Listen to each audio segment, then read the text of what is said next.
Радикализм, экстремизм, терроризм мемлекет іргетасын шайқалтуға тырысатын жат ағымдар туралы не білеміз?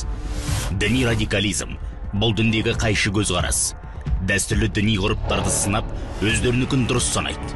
Халықтың дүниетанымына жат идеологияны таратып, қоғамның берекесін қашыруды көздейді.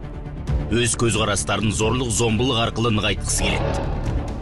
Екпе егуден, армия қызметінен, медициналық қызметтен, зайырлы білім беру жүйесінен бас тартады. Экстремизм шеттеу, орталықтан ауытқу, белгіленген жерден тыс кету деген мағынаны білдіреді. Яғни қоғамдық және жалпы тәртіпті мойындамайды.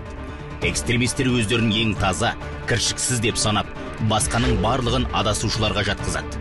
Терроризм, оның идеологиясы әрқашан зорлық зомбылыққа негізделген. Ол қылмыстық жоспарларды жүзеге асырудың құралы. Терроризмде адам, ұлт деген белгілі бір конфессия жоқ. Барлық жас топтар оның құрбанына айналады. Қазақстан Республикасының аумағында адамның жынысы, ар-ожданы, ұлты, діни наным сенімін қорлауға, қатыгездік танытуға тыйым салынады.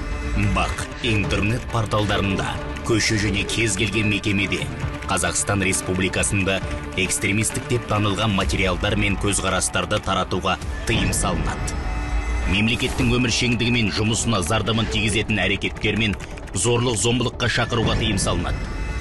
Осы әрекеттер үшін Қазақстан Республикасының заңнамасында тиісті қылмыстық және әкімшілік кодекске сай жаза қарастырылған.